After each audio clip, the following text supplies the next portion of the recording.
Hello everybody. In this talk I'll be discussing how we can use low viscosity and rapidly rotating dynamo simulations to better interpret some of the observation properties we see on planets and stars. I'm really glad that Nick actually had his talk before me. That really helps out in the whatever material you will see in my talk. So given the nature of the audience here, I feel confident that I can pull off starting my talk with the Navier-Stokes equation. I'm sure most of you are familiar with it. In this, here I'm presenting in its Boussinesq approximation. Now, although the Navier-Stokes equation is widely applicable in many fluid systems, depending on the nature of the system and depending on the conditions present in the system, different forces can actually be dominant over the other forces. So many a times when you're discussing about natural dynamos, it turns out that the working fluid has extremely small viscosities. So that basically translates to the fact that the viscous term should be extremely negligible if you're trying to model your system.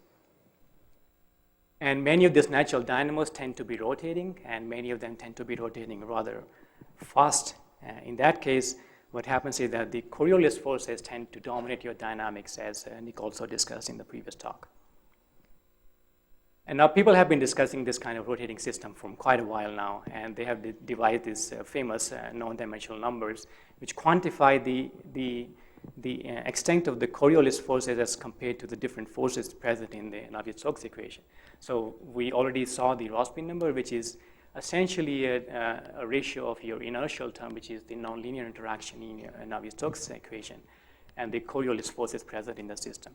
So the smaller the Rossby number, the higher your system will be governed by rotation. And we also have the classical Ekman number, which quantifies the ratio of the viscous contribution as compared to the Coriolis contribution. So these numbers are really, it gives you a tool to just basically quantify if a system is under the effect of rotation or not.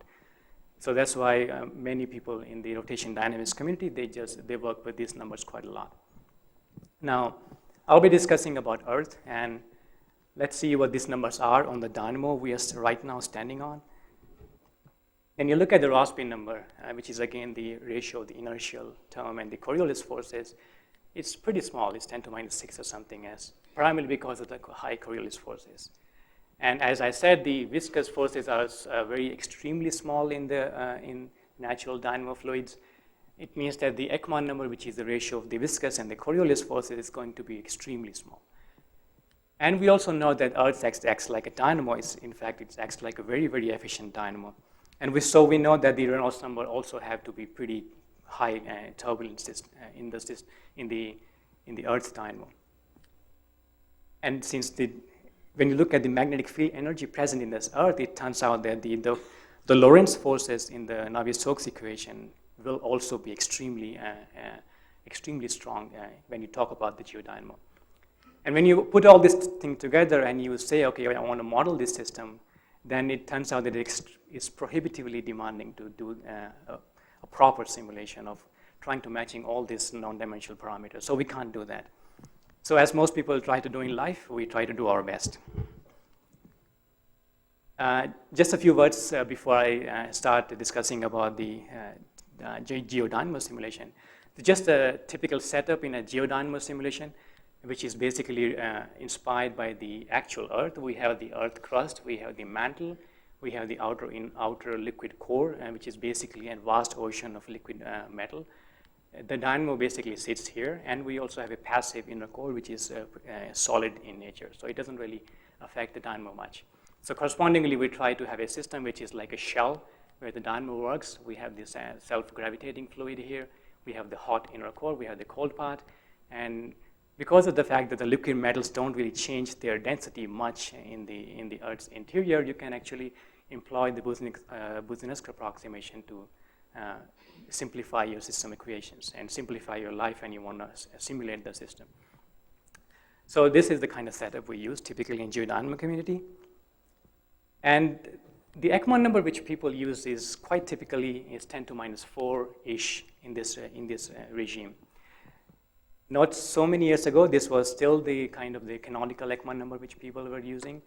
And not many studies had actually tried to quantify what's actually happening when you look at the forces in the system. Are you actually in the right kind of regime when you want to, because you're applying this simulation to geodynamo.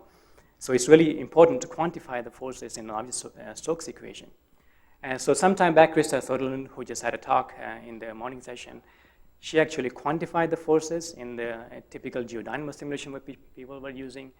And it turns out that the viscous forces, which are represented by the red triangles here, in this regime where the dipole dynamos exist, which are applicable to geodynamo, you see that the viscous force is actually comparable to other important forces in your system. Basically, like we have the inertial term, we have the Lorentz forces in the system, we also have the Coriolis forces in the system. So that's kind of a bummer. You don't really want your system to be significantly influenced by the viscous forces. And even though we got some of the aspects of geodynamo right, like the dipole nature and the reversing nature, if you really want the nuanced features to come out in your simulation spontaneously, you really have to make a system which represents the Earth in a better way. Not like this, where the viscous contributions are actually very significant. So this is where I jumped into the whole debate.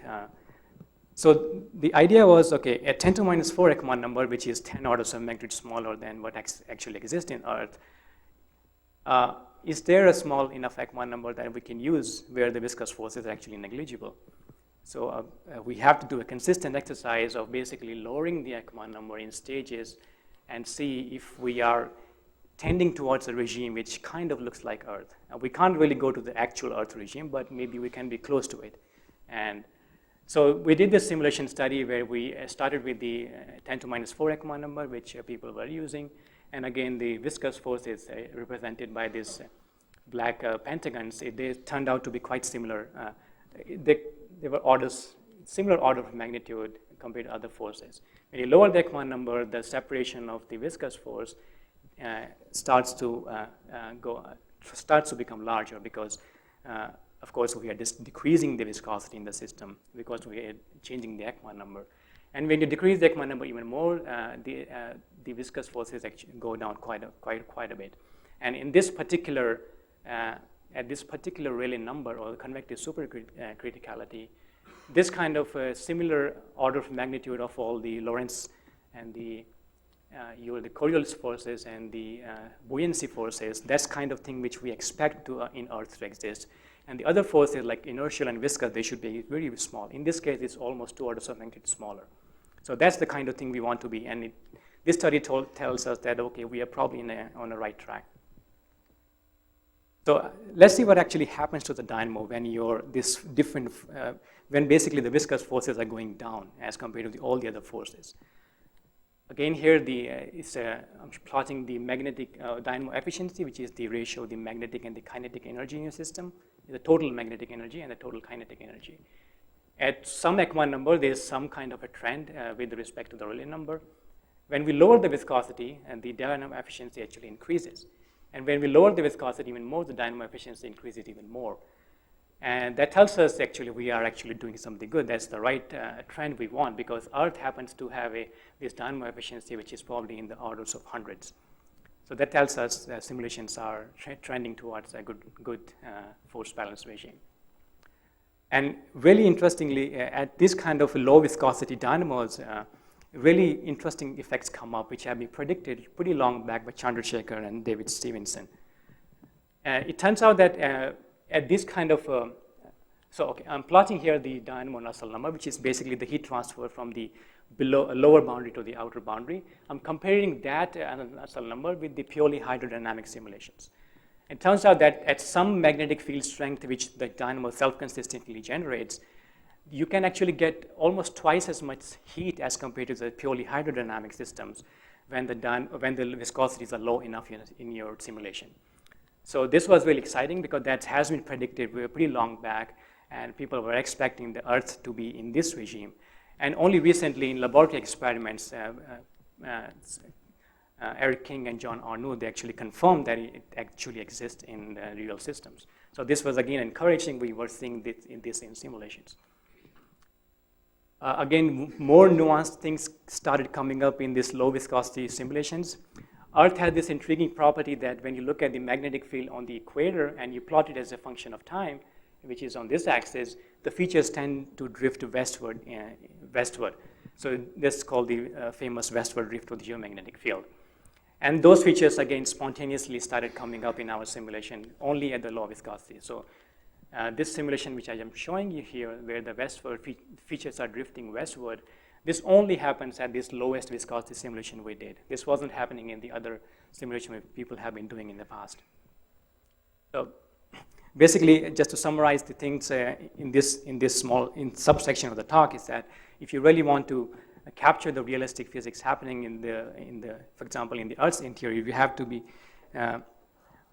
we have to know what we are trying to model, and we have to quantify that if we are heading towards a good regime.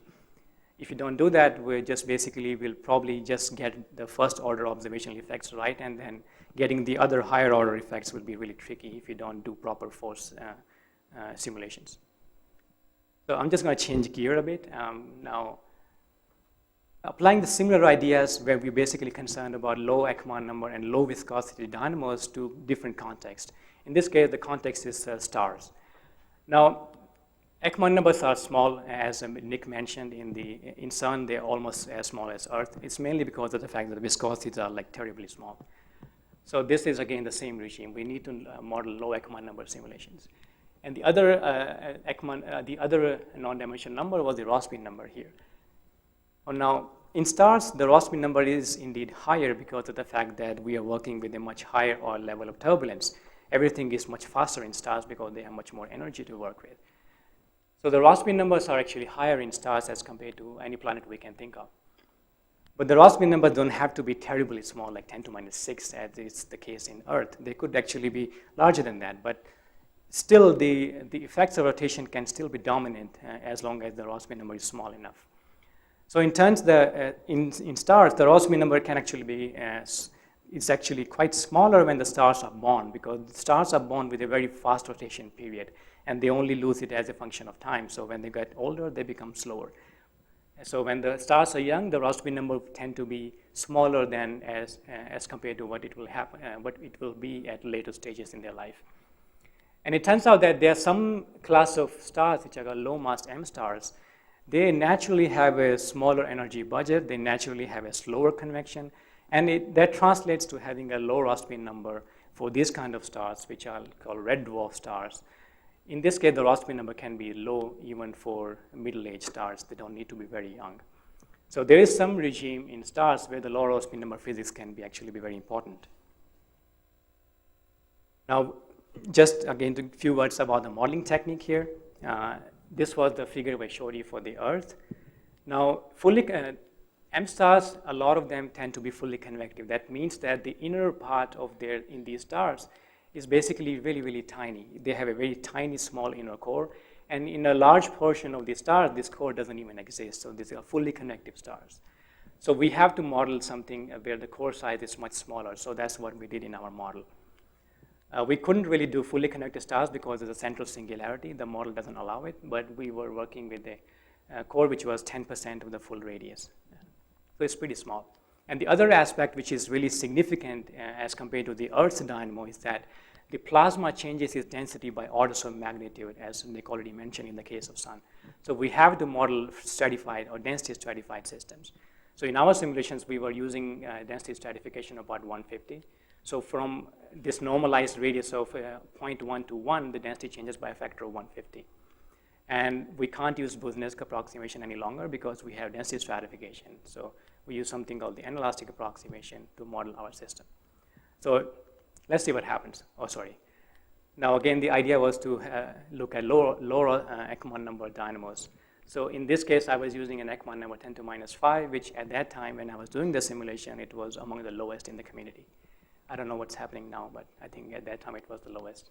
So these dynamos, they were among the lowest viscosity dynamos in this context. So let's see what happens. Now here I'm showing you the dynamo efficiency, which is again the ratio of the magnetic energy and the kinetic energy as a function of radius instead of a total quantity. Now here it's a function of radius. You see that there tends to be two regions. In the interior region, we have the dynamo efficiency going to more than 1. It means that we have more magnetic energy as compared to the kinetic energy. So in this region, we have like values going to as much as 4, and here we have 1.5. But after this point, like roughly this point, the magnetic energy basically starts to go down. It doesn't really, seems that there's nothing really supporting magnetic generation after this transition radius. So after like more analysis, it turns out that when you look at the Rossby number, again as a function of radius here, this is just a Rossby number in the simulation. In this regime, the Rossby number is really small, well, relatively really quite small. This kind of defines the lower Rossby number region in the same simulation. So remember that it's the one simulation. In this case, this low Rossby number regime, they can actually have a pretty strong dynamo working only in the inside.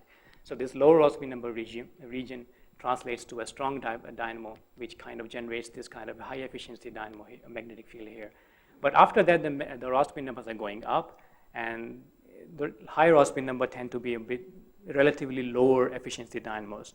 So this kind of dynamo, if it's working here, it can't really support the kind of magnetic field present in the deep. So it just basically goes down after that level.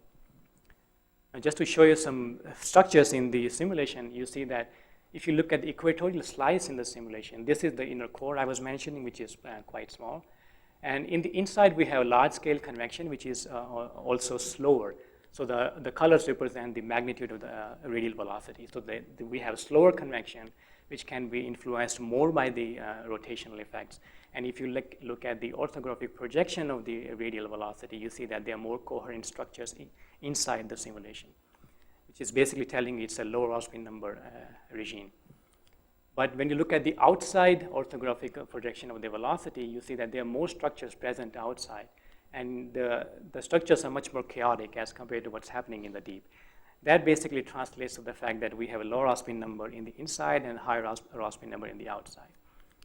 And when you look at the dynamo which comes out from this kind of a dynamic system, you see that when you look at the deeper magnetic field, they tend to have a larger scale structures, which is not surprising because the velocity has much more organized structures. But when you go to the outer boundary, the structures are much more fractured. The chaotic convection in close to the outer boundary of in this simulation tends to basically just fracture the large-scale magnetic field. Now, when you compare those with actual observation, turns out that this is the kind of this is actually what we think is happening on stars. So again, this is the same thing projected on a different fancier color map. So you see that the field lines kind of represents a large-scale dipole present in the simulation. And on top of that, there are also very small-scale the small-scale color map, which represents the magnetic field close to the surface as a color map. And all these magnetic fields are in the order of 5 to 10 kilogauss. There's a very strong magnetic field. And when you see what actually happens in observation, you see that we know the large-scale structure of many of the M stars. So the magnetic field kind of looks like that. It's clearly kind of a dipole-dominated structure.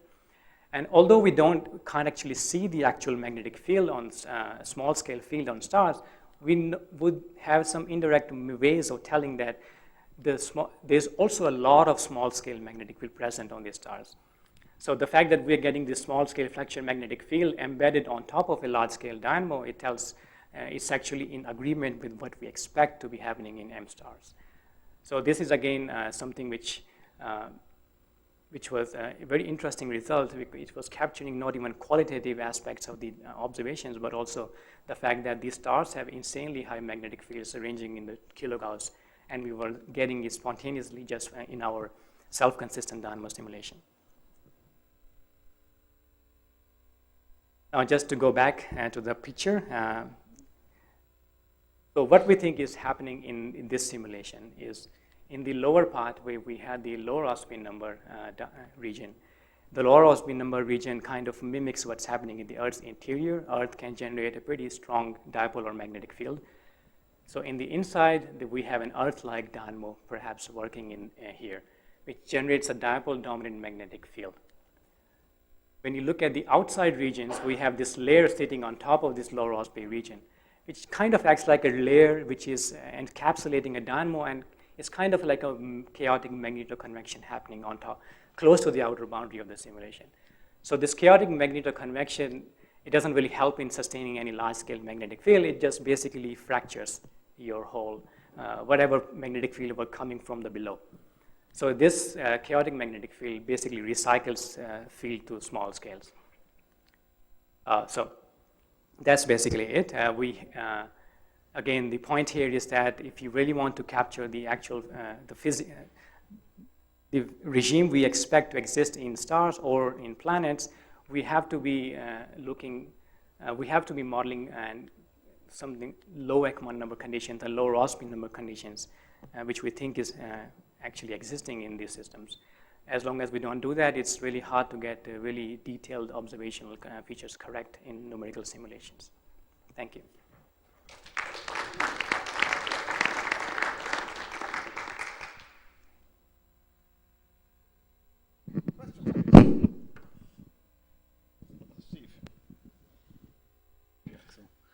I think it's fair to say that in simulating planetary dynamos, all the problems that you encounter come from simulating the momentum equation. In simulating stellar dynamos, all the problems you encounter come from simulating the induction equation. Yet you didn't mention RM. Well, we are limited from both aspects. I mean, in the RM, what I showed in the simulation was among the highest we did in this simulation context. It was reaching easily 1,000 in the outer layers. Yeah, but in the star, it's 10 to the 12.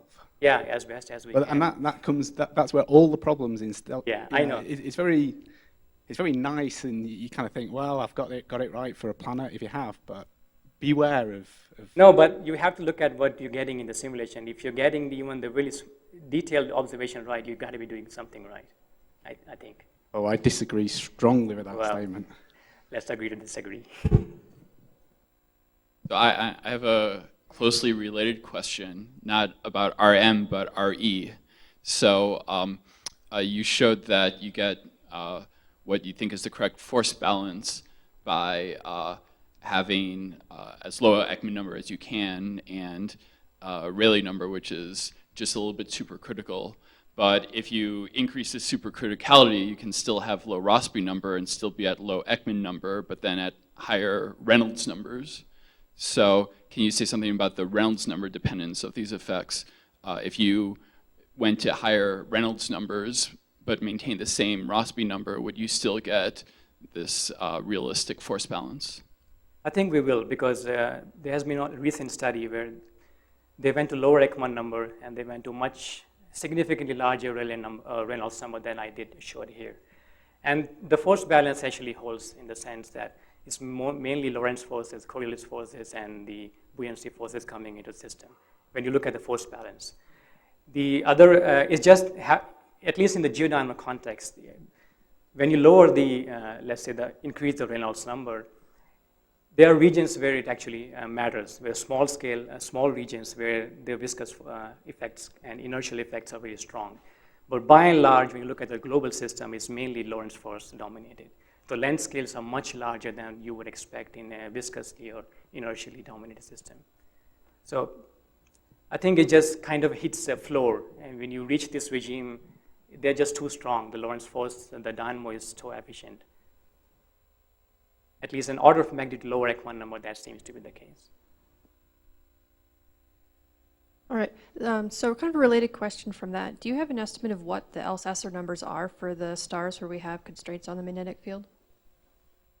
Okay, I don't recall, but they were, again, it's a function of radius because the field strength is varying quite a lot, but it was kind of in the range of maybe 10 something, 1 and 10. Yeah. Any other questions? I have a question. Is any of the two dynamos cyclic? You were thinking there were two separate dynamos. So in the star dynamo I showed, it actually becomes cyclic when you increase the Rossby number. At this low Rossby number, or maybe like 10 to minus 3 or something like 10 to minus 3, it wasn't really, it was stable dipole as we see in Earth, at least to some time. But when you increase the Rossby number, they actually start cycling. Yeah. Okay. And do you see any evidence of the two dynamos at the surface, or would you see evidence of that?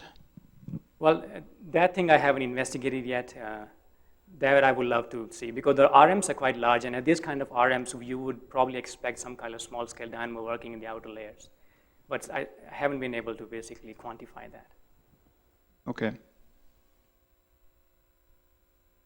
If there's any other question before Rakesh, before Keith, yes, there's a question, please. Oops. All right, no, it's fine. Rakesh? Yep.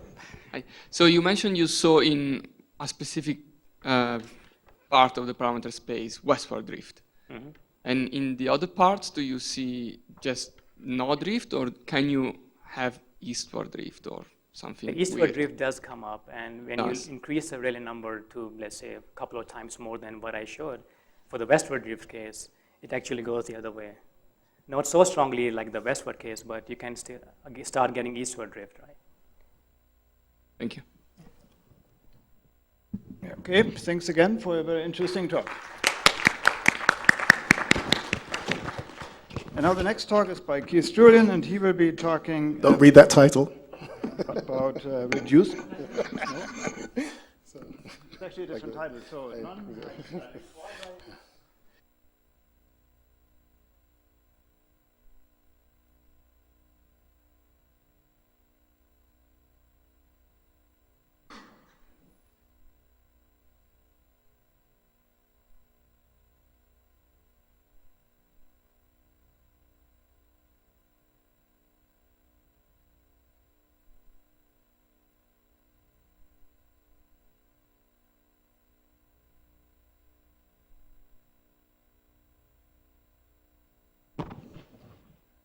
Hear me?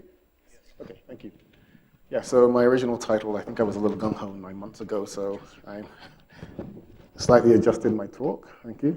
So, is there a pointer? Yeah, so I'm going to talk about two things which I think hopefully will be of interest to the audience. Non-hydrostatic quasi-geostrophic dynamics. So these are it's a reduced representation of rapidly rotating convective flows. And also, I'd like to talk about some of the features we observe in the turbulent regime in this reductive model. I'd like to at least acknowledge my collaborators. Meredith Plumley was a graduate student who's since graduated and now ETH Switzerland. Edgar Knobloch and Stefan Stellmark as well. So, and the work can be found in these two papers here. So we've heard a lot about this morning in terms of large-scale geophysical and astrophysical flows. Pretty much all of them are strongly influenced by the Coriolis force or rotation, and that leads to, at least in part, a dominant balance of geostrophy where the pressure gradient term is balancing the Coriolis term. We've seen a lot of these renditions this morning with Nick's talk and Yadav's talk. Actually, if one is observing all of these flows, one can see the aspects of rotational constraint as measured by the Rossby number across these different objects. And also, they're very turbulent, as indicated by the Reynolds number of these flows. So this is, as Yadav has just talked about in his last talk, this is a very, very challenging regime to investigate numerically. So just to give an idea, set the scene for the reduced model, if we're looking at the leading order balance and also including the time dependence here, and just doing a simple free space analysis of the leading order balance here, one sees that the dynamics can pretty much be separated into two separate dynamics, one being inertial waves, given by this inertial wave dispersion relation here, and the other is slow dynamics, okay, in terms of eddies, geostrophic or eddies here. If we're looking at convective flows, so in this case, these are flows where the flow is weakly stratified or unstratified in this case, in many cases. If you look at the inertial waves, they actually have some properties that are important to the reduced dynamics. If you're looking at inertial waves here, so this is a dispersion relation, and you can see that there's a range of frequencies that the inertial waves operate from 0 or order 1, in terms of order 1 meaning eddy turnover times frequencies to very fast. And these can be broken up in this way. If you're looking at inertial waves that are horizontally or perpendicular propagating to the rotation axis, these are slow. Okay, so they're propagating quite slow, whereas any wave that is oblique, somewhat oblique to this angle, they're propagating very fast. So when we're looking at the reduced dynamics in convective flows, slow inertial waves and eddy motions actually have an overlapping timescale, okay, which is, for the quasi-geostrophic aficionados in the audience, that's a different scenario in case. So there are waves that are potentially important in the slow dynamics. So we had some questions about inertial waves. These fast waves, there's evidence, especially that these fast waves, these ones here that are propagating on the order of Rossby to the -1, really do not influence the slow dynamics of the ensuing convective problems. But this is not the case for such dynamics here. Maida and Embid and Maida and Wingate did a very thorough investigation for the case of strongly stratified flows, but it's a pretty much open question for convective flows. But I'm going to proceed with the assumption that these waves here are not part, the fast waves are not part of do not influence the dynamics of the slow dynamics, slow convective dynamics. So I've pretty much said that. I had the slide before. If you look at the Rossby numbers and Ekman numbers associated with these geophysical, astrophysical objects, this is a large timescale separation. If you're looking at the planetary interiors, this can be 6 orders of magnitude. So, and yet when you look at simulations or state-of-the-art simulations being done in the sphere or even plane geometries, these are limited, okay? When you're looking at the Ekman number, or indeed the Rossby numbers associated with these flows, they're relatively large, many orders of magnitude away from what's occurring in the geophysical setting. And so, typically if you look broadly across all sort of studies doing, the Ekman number is pretty much bounded above by 10 to the minus 7 or so. This is even true in the lab. We heard Herman talked about rotating convection today. This is true here. So here's a very nice experiment, famous experiment done by Sakai of rotating Rayleigh Benard convection with these parameters here. And you see these columnar flows that Herman was talking about in his talk today. These are convective Taylor columns. They're rotationally influenced. But again, the Ekman numbers in the lab are kind of constrained, mechanically and thermally constrained. And I think Herman alluded to this. There are some new experiments coming online trying to push the Rossby number and Ekman number down. But yet, in this case, it's not that, you're not gaining that much in terms of orders of magnitude and in terms of going towards what we call planetary or geophysical settings, okay? And so we have, and the numerical limitations are, we have limitations on numerical accuracy and stability, even as, if we're trying to seek pushing the Ekman number down, there are these limitations here. We saw that you have to resolve, if you're trying to resolve or run in a simulation where you have to track fast inertial motions, there's 6 orders of separation if you want to think about the geophysical setting. There's also spatial separation, as seen here, and Nick explained in this talk, between sort of motions that are orthogonal to the rotation rate versus the domain's height, which also can be 6 orders of magnitude. If you're running simulations that mimic the experiments and you have solid boundaries, no-slip boundaries, there are Ekman layers to be resolved. And this point goes to Yadav's talk and Nick's talk. This is really the issue here. Okay, so if you're trying to achieve rotationally constrained flows where you're pushing down the Rossby number while trying to retain high Reynolds number flows, okay, you're in this quandary. These two things are opposite. They're counteracting each other. You have to spin the fluid up, lower the Ekman number, increase the rotation rate, and this compounds all of this. All of these demands compound your ability to perform numerical simulations in this area. So we take a different approach, at least in the plane layer, and not the sphere. Nothing's been done as of yet in the sphere. Is that we want to, we would like to use these extreme parameters to see if one can latch on to a reduced model that obeys, that enforces geostrophic constraint. okay, in a mathematical and within the PDEs themselves, and then simulate beyond that. So we're looking at, so this is sort of an asymptotic cliff notes. We know that if you have the right distinguished limit of low Rossby number, in this case with Froude numbers order 1, so we're saying we're looking at convective flows. We're highly interested in column motions as we've seen in convective rotating convection. The leading order, throwing away the fast inertial waves, is just this geostrophic balance that we have here. Or I'm going to summarize it like this.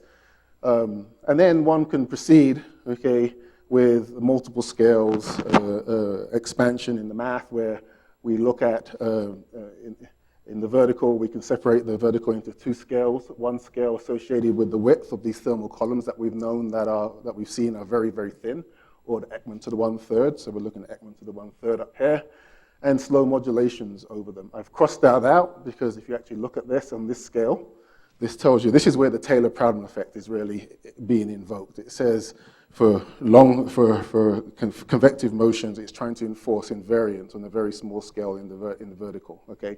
But you're allowed to have order 1 modulations, okay, along the column of width. Okay, so you can dial these things in, and then one can just proceed with a asymptotic perturbation theory, where we solve the first order, and the reduction here is that like classical QG theory, pressure becomes a stream function here, okay, and related in this way, but we'll see that the vertical motions are independent. They're not tied to pressure, the geostrophic stream function. So you get a sequence of PDEs, and we know how to crank the handle, and the idea is as you solve for every order, you want to ensure that the forcing terms on the right-hand side do not produce secular growth in your PDEs. So this is essentially how you derive a reduced set of equations. So here they are. These are the equations that we use that come out of such an analysis. So we call them the non-hydrostatic quasi-geostrophic equations. So they capture, at least in the Boussinesq limit for now, the limiting dynamics as Rossby goes to 0. So Rossby is as small as one wants. Here, this is the leading order that we know the flow is geostrophic, where pressure is a stream function. Then you've got vertical vorticity, and you've got the mean and fluctuating temperature. So here are the dynamic equations that come out of this study. Okay. So we get equations for the evolution of the vertical vorticity, vertical velocity, fluctuating temperature, and the mean temperature in this case. And the analysis shows that fluctuations about the mean are quite small, Ekman to the 1/3 order Rossby number. There are some features here that we should know that are similar to sort of classical quasi-geostrophic dynamics in a very strong, stably stratified layers. We see that there's no vertical advection in the nonlinear terms here. In this case, we've assumed, and this is a consequence of the fact that the natural motions are columnar in this way. So gradients, so vertical gradients are small in this case. The only stretching term that comes in, as in QG, comes from the planetary rotation, or the Coriolis force here. And because of anisotropy as well, one is looking at the diffusion terms here in the fluctuating or the convective dynamics. Okay, these do not contain vertical derivatives. Okay, so that actually essentially means that we've filtered out the need to resolve Ekman layers if Ekman layers are in the flow. So there's these equations have some advantages. Notice that there's because it is an asymptotic expansion, the Rossby number is very, very small. It doesn't appear, Ekman and Rossby does not appear in the dynamic equations. And I should say here, if we do include, there is a way of including, if you have no-slip boundaries, one can do standard things that we do that's done in atmospheric sciences. One can parameterize the no-slip boundaries through pumping effects, and that seems to work very well as well in this model.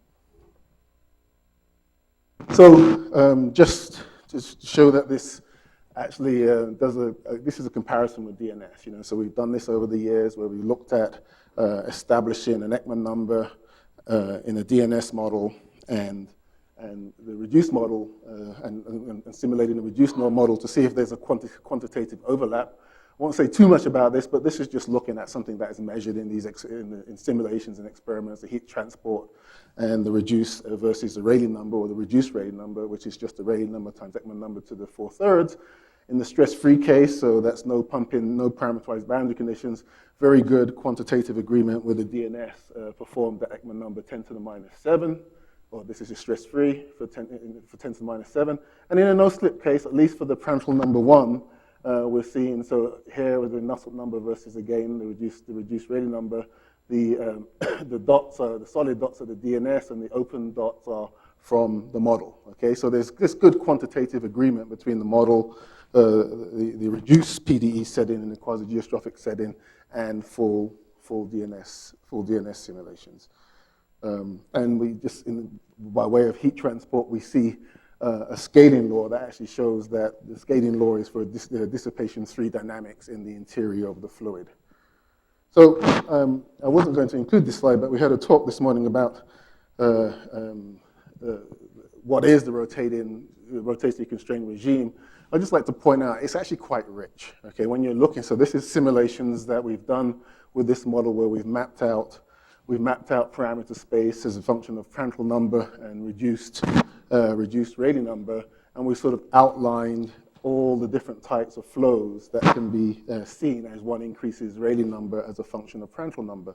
And I just don't want the community to believe when one thinks of rotationally constrained flows, it means columns, okay? It does not. As you actually, when one goes in, as you increase the Rayleigh number, you go through this sequence of very, what we see weakening nonlinear dynamics in terms of cells. You get these convective Taylor columns that were being talked about today in Herman's talk, where you've got columns that are basically attached to two boundaries and very stable. These eventually break up to plumes, and eventually these even give way to geostrophic turbulence as well. So if you're thinking about the interior of the sun or the interior of the Earth, when we're thinking about rotationally constrained flows, this may not be the final state. You may have dynamics like this, which is rotationally constrained, okay, and it's fully developed turbulence at high Reynolds number. This is the ultimate state that I'd like to sort of drill down into some more here. So, and guided, I just would like to point out, guided by this study with the reduced PDEs, there was a follow-up study for the DNS where we picked out where this parameter space was used as a guide, and we were able to reproduce in a quantitative way the dynamics that are shown in the reduced model.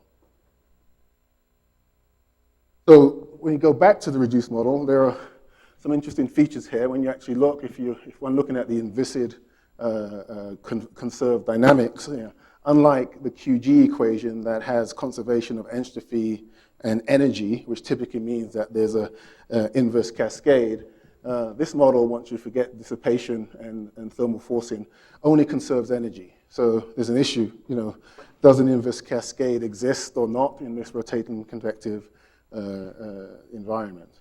And the answer is yes. Nick kind of stole the thunder today when he showed this, but this is looking at a Prandtl number 1 and a reduced Rayleigh number of 100. And what we see, despite there being only one inviscid conserved quantity, which is positive definite, we actually see a dramatic inverse cascade.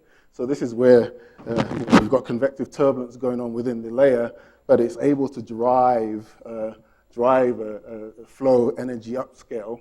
And this is symbiotic in the sense that it doesn't have a predator-prey feature to it, meaning that we have the cascade that kills the convection. They seem to exist in a nice cooperative state where the flow upscales and eventually reaches box size and forms this condensate of this type. So this is actually so you're looking at here, this is the thermal anomaly, okay? So blue is cold, red is warm anomalies, okay, with respect to the layer depth that you're seeing here.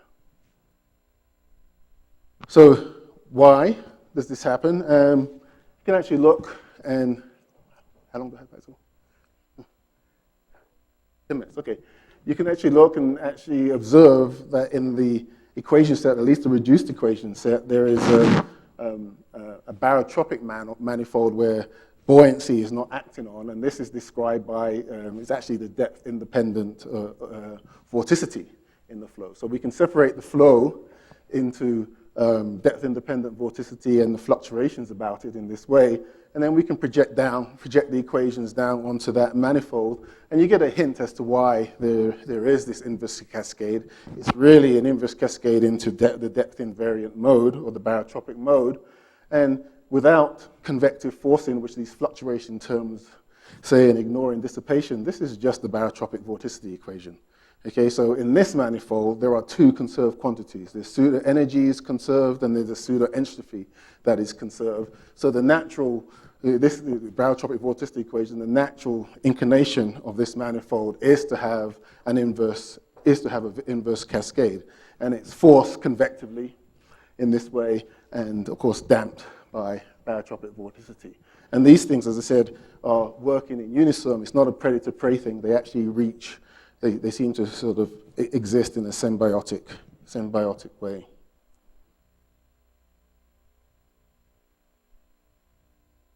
So just drilling down into this particular mode here, if you look at it for stress-free boundary conditions, actually what we find out is that this inverse cascade is actually very vigorous and it's unchecked. If you look at the balances in the barotropic manifold, one can see that this convective forcing saturates at a higher rate than actually dissipation. So this actually is not in balance, and what we actually see is that in terms of this side here, we just see a growth, continued growth, unbounded growth of the barotropic of this large-scale mode. There's no damping, there's no other physical effects that at this stage that can arrest this growth. It just keeps going, even though that the actual underlying convection has saturated. If you actually include, within this setting, of a Rayleigh-Bernard setting, if you actually include the effects of no-slip boundary through a parameterized Ekman boundary condition, you go from this unbounded growth, and it actually can saturate this barotropic mode, or this inverse mode, to levels above the underlying baroclinic or convective dynamics. So this black curve here is the no-slip, two no-slip boundaries on top and bottom, which are pumping and putting drag onto the fluid, and this saturates at a higher level and then the underlying convection. So you see this in the flow as I've shown in the movies. If you look at the energy spectra for this mode, so I've broken this is a typical energy spectra for the barotropic mode and the remaining modes. So this is a baroclinic or convective dynamics, and this is the depth average, the energy in the depth average mode as a function of wave number. What you see is, if you look at the envelope of this, okay, you kind of see this two-scale envelope. You go from a -3rd spectrum to something much shallower.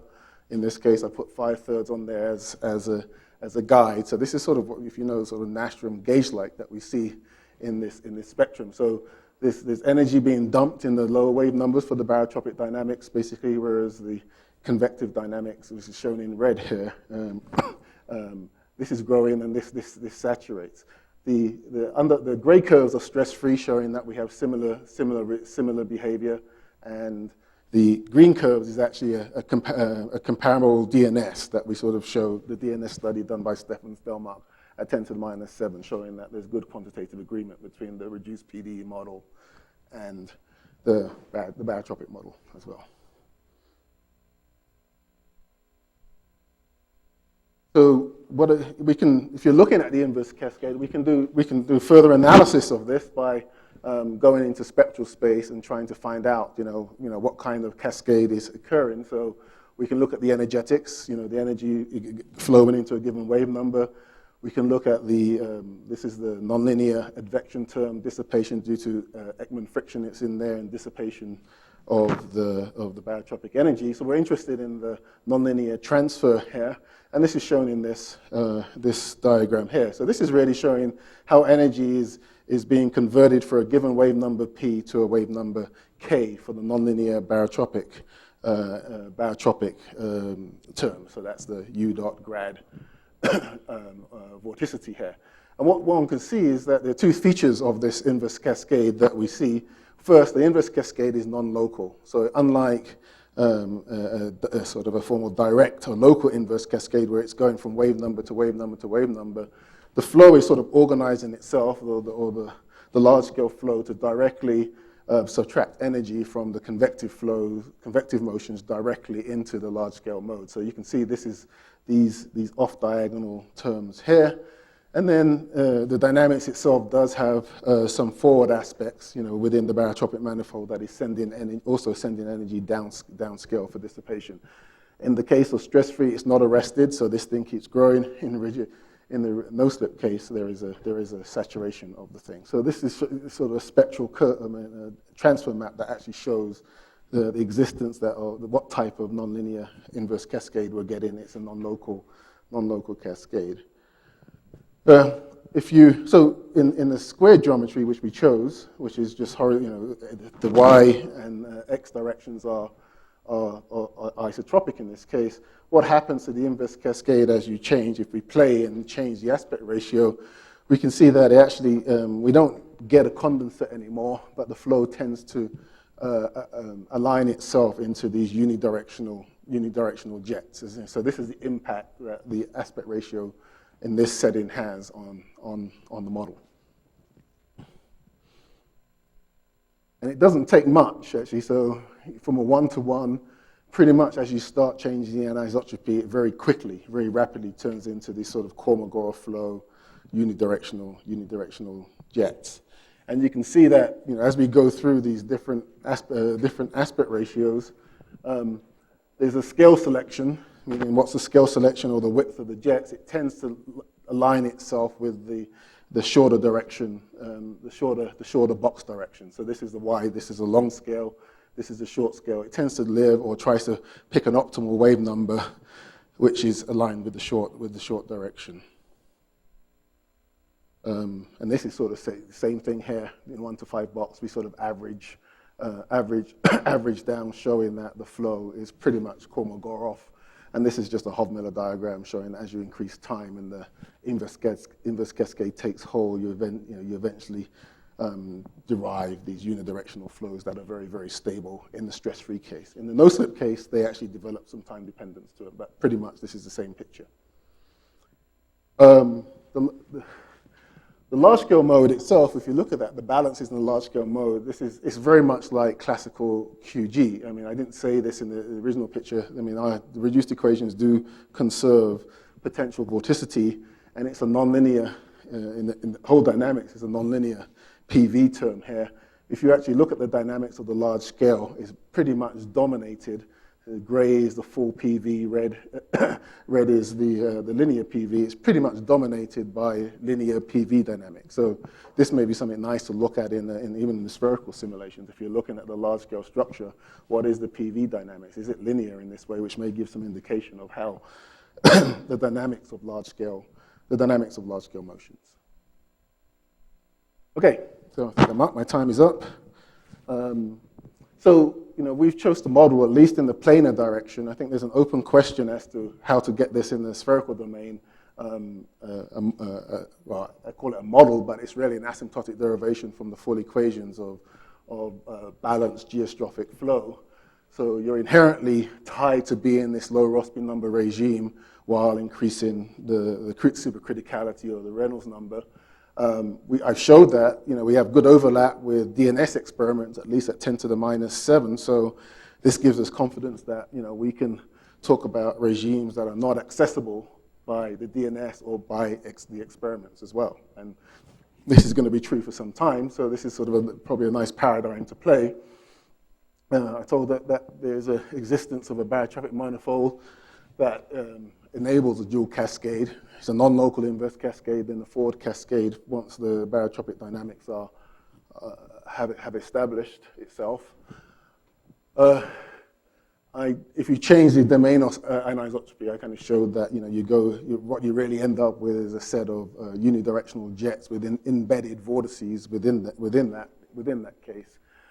And all in all, this is sort of what I've talked about here. Has just been a small nugget of a real study that has really been a synergistic effort between DNS motions, DNS studies by Stefan Stalmack, laboratory convection experiments by John Arnaud and this reduced modeling technique here. So there's some outlooks. I think Mike Corkins may be talking this week about how one extends this sort of reduced dynamo to sort of include the effects of Lorentz forces, and talking about dynamo effects in this balanced geostrophic regime. And I think this is sort of an outstanding question that probably excites the audience, because a lot of the things we've heard about today has been spherical, and right now there's no really reduced model for the sphere apart from linear theories, which is not helpful if you're trying to reach these extreme regimes in spherical environments. Okay, thank you.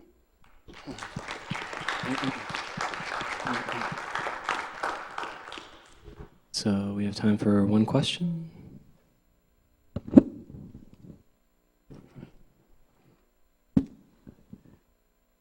Keith, your last point is a very interesting one. What is it likely to take to go into round objects, since many of our natural systems tend to be round? Well, yeah, there are several obstacles in trying to do this. I mean, when you're looking at spherical convection, you can get the essential scalings, columnar scalings, but there are things that are not understood, such as they spiral, such as spiraling. Okay, that's not understood in an analytic way. And I think you need to do things like understand things like that before from a linear theory point of view, before you can try to extend the model spherically. You can write one down, but what it takes is really that, looking at can you get the linear theory right, and then once you've derived some reduced model, this synergistic approach again, where you're looking at spherical models like simulated by Nick and others, and any reduced equations. But we don't even have linear theory down in terms of that, in terms of understanding right now. There's open questions there before one can proceed. Before you retire? Yes. Hopefully. Any other questions? Yes, please. I was, as you know, convection systems, if it's sort of a Rayleigh-Bernard setup with highly supercritical, will be boundary layer driven, and you were alluding to in that direction, the kind of having rather slow order one across the domain, but I didn't they are boundary, so I'm just curious, I didn't quite catch how you capture boundary layers. Well, boundary layers are in there. I didn't show, if I don't have the slide, I can show you, but if you look at the mean temperature equations, there are gradients in the mean temperature equation. So it can develop thermal boundary layers, and in fact, they do develop thermal boundary layers. These boundary layers, just like Rayleigh-Bernard convection, can go unstable, okay? And so, they can, and that's what happens when you get this, you get, both, they can synchronize in this case. Rotation stiffens the flow, and it kind of directionally has the plume going top to bottom. And this is how you actually set up these convective Taylor columns. They're really two boundaries that are synchronizing with these really efficient heat conduits between the two. Okay, and that sets up as what we call a convective Taylor column state, like we saw in the Rayleigh-Bernard experiment here. As you increase the Rayleigh number, essentially, the thermal boundary layers are getting smaller and smaller, so you're effectively moving the distance of the layers apart. Is the boundary layer actually then included as a part of the equation? It's part of the equations, yeah. So I can show you, it's part of the mean temperature equation. Okay. There are derivatives there, and it has to do that. You saw comparisons between the Nusselt number, between the reduced model and the DNS, okay? So you have to accommodate or capture the correct thermal boundary layers, thicknesses, and to get the heat transport right as well. So they're in the model. Thank you. Yeah. Thank you.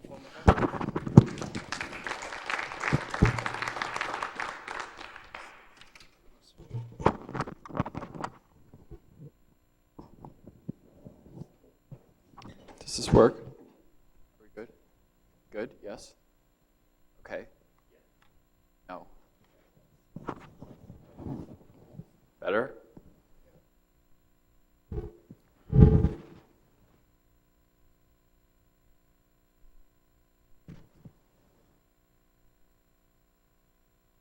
Trying to change the screen resolution.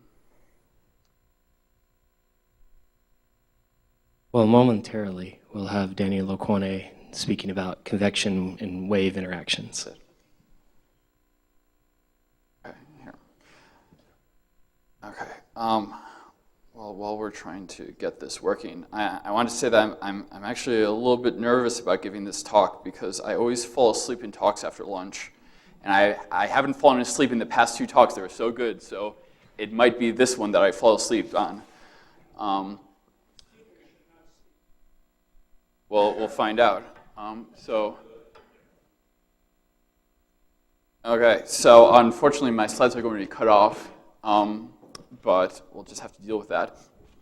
So I'm going to be talking about interactions between convection, waves, and mean flow. This is work that was done together with Louis Couston, Michael Lebarz, and Benjamin Favier in IRFE.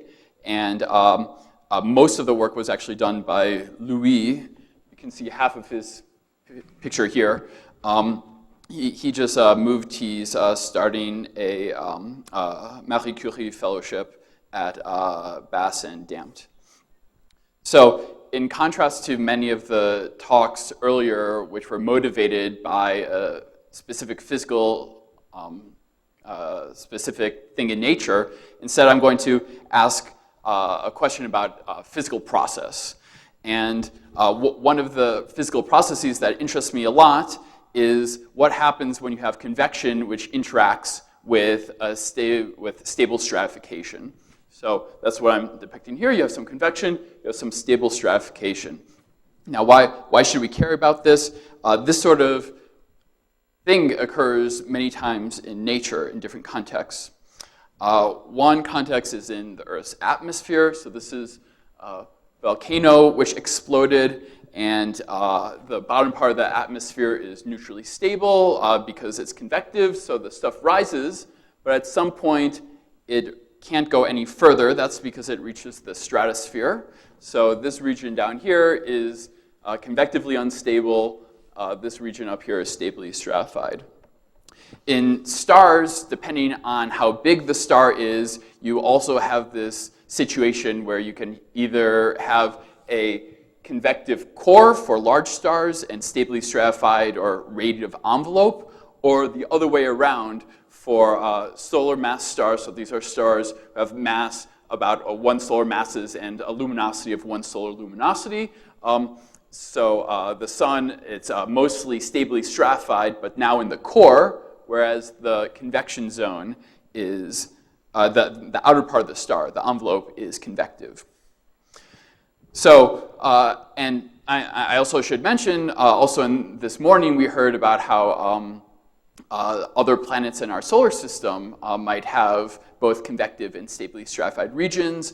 There's some recent results which suggest that the outer liquid core of the Earth might have some stably stratified layers as well. So this is something that occurs in many places, and there's some really interesting dynamics that can occur when you have convection next to stable stratification. So one is that you can get some mixing at the interface. So even though the stably stratified layers, often the mixing in those layers is pretty weak, if you have convection next to it, the convection can produce mixing in the stable layers. So this is called convective overshoot or convective penetration. Another thing is that the stably stratified layers can affect the convection itself. This is one of the things that, that Krista was talking about this morning. Another interesting thing is that the stably stratified layers can have wave motions associated with them. In particular, they have internal gravity waves. So similar to the inertial waves that Keith was talking about, just like inertial waves, the only dimensionful quantity that they know about is a frequency, in this case, the buoyancy frequency. And because of that, many of the properties are the same. For instance, the group velocity and phase velocity of the waves are perpendicular. So the convection can then excite these types of waves in the stable region. And then this blue line is supposed to be like a magnetic field line. The presence of a stable layer can influence dynamos. These are all interesting problems, but I'm going to focus on the problem of waves. So first I want to show you an example of a simulation of both convection and stable stratification. So in this simulation, we have convection down here, and then you're stably stratified up here. And we have two different color bars. In the bottom part, we're plotting a buoyancy-like variable, whereas in the top part, we're plotting vorticity, because the buoyancy perturbations associated with the waves are much weaker than the buoyancy perturbations associated with the convection. So this way you can kind of see both of them, although the projector isn't doing that great of a job. But hopefully you can notice that there are kind of these purple and orange stripe patterns in the region up here. And if you're really paying attention, you might even notice that it looks like the patterns are propagating downwards. Again, that's the fact that the group velocity and phase velocity are perpendicular for these internal waves, and your eye picks out the phase velocity. The phase velocity is going downwards because the waves are generated by the convection, and then the energy, the group velocity, goes upwards. So the phase velocity goes downwards. So if in the subsequent movies it looks like things are going downwards, that's not reflection. It's just the group velocity perpendicular to the phase velocity. This type of simulation was run with a code that I've helped to develop called Daedalus. It's not going to be the first time you hear about Daedalus, or it might be the first time you hear about Daedalus at this conference, but it won't be the last. In particular, I want to mention that Ben Brown, who's here at University of Colorado, is also one of the developers, and also Keaton Burns, who just finished his PhD at MIT, wrote almost all the code himself. Now, in contrast to the previous simulation that I showed you, I'm going to show you a different one, which is a very similar setup. These simulations were all run by Louis. And in this case, I'm just going to plot one quantity, the vertical velocity, but on this kind of funny sort of logarithmic color scale, so that you can see that down here in the convection zone, you have these red upflows, blue downflows, and then in the stable region, you're going to be able to see the waves.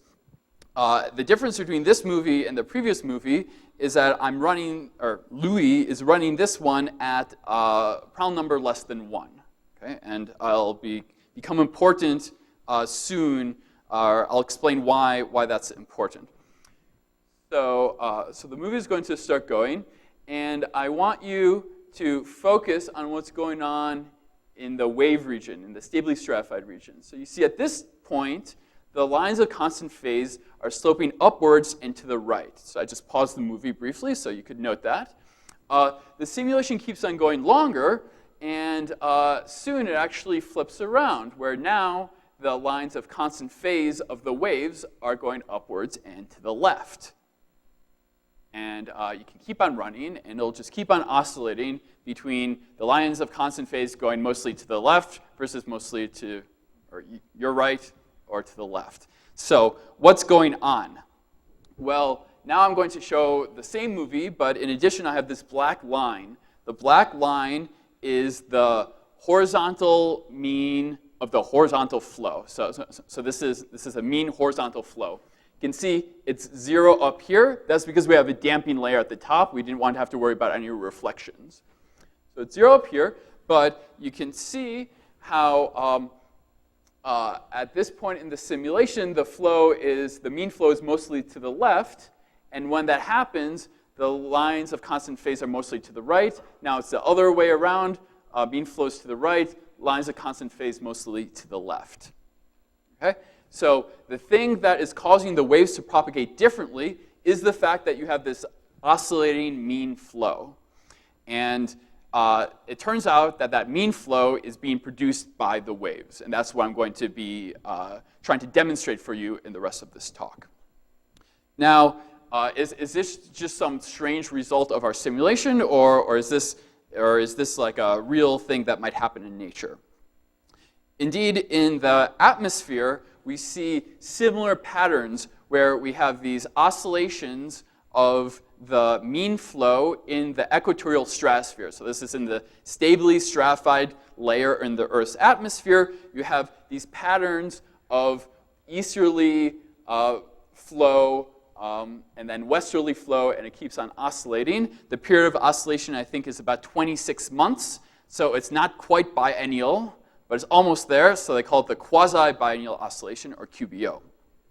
And now, so in the atmosphere, I should note that, of course, the convection is occurring in the troposphere, which is below 20 kilometers. So the convection is going on down here in the atmosphere, and then you have these waves, or you have this mean flow up here, and then up here, I'm not sure exactly what's going on, but I think it's something like the measurements are not able to detect a mean flow if it's there, maybe measurement noise. So now I'm going to also plot a similar sort of diagram in our simulation. So again, this is the horizontal mean flow as a function of time, and here we're showing the convection down here. And then above the convection in the stable region, you have the same sorts of mean flow oscillations. And the key thing is that just like with the QBO in the Earth's atmosphere, you have this pattern that starts up at that starts up higher off in the atmosphere and then propagates downwards. Okay? So this it starts off up high and then it propagates downwards. So since we were able to reproduce this sort of generic phenomena in our simulations, the advantage of simulations is that you have a lot of data that we don't have about the Earth's atmosphere. So can we try to understand what's going on in the Earth's atmosphere or other places in nature where you might have these sorts of mean flow oscillations by doing a more detailed analysis of our simulations? And in particular, we wanted to find out, could we come up with a reduced model of what's going on in our simulations that can accurately reproduce these types of mean flow oscillations? So to take a step back, if this is the momentum equation, as everyone knows, and we can take a horizontal average of this to try to separate out the waves and the mean flow. So in particular, the velocity, we're going to separate out into a mean horizontal flow. So it's in the x direction, horizontal direction, and mean has a bar over it. And then there's also fluctuations, u prime. So now we can take this, the momentum equation, take the horizontal average of it, and you get this equation for the mean flow. And then if you subtract that off from the full equation, you get the equation for the fluctuations. And of course, you need to be able to solve the equation for the fluctuations because you have this fluctuation correlation term in the equation for the mean flow. Excuse me. So what's going on in our simulations is that we are driving a mean flow from this sort of correlation term, and the mean flow is trying to be damped out by viscosity. That's this term here. So it's a competition between forcing from this correlation term and damping from this term. Now, what's nice for us is that the correlation term is easier than it is in most cases because we have waves. Okay? And we know what the dispersion relation is for the waves. We know the polarization relations. We know the relationship between u prime and w prime.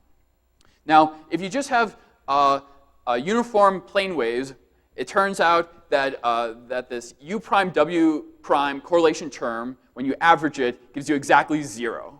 Okay? So it doesn't give you any forcing at all. Now, in our simulations, we also have dissipation. And in particular, I mentioned that we get these sorts of oscillations when we're at low Prandtl number. What does that mean? It means that the thermal diffusivity is large. Okay? When you have thermal diffusion, the waves actually pick up a u prime w prime correlation. So the size of this forcing term is related to how much thermal diffusion we have in the simulation. And thus, this becomes larger the smaller the Prandtl number is. So that's the reason why we see this most easily in low Prandtl number simulations.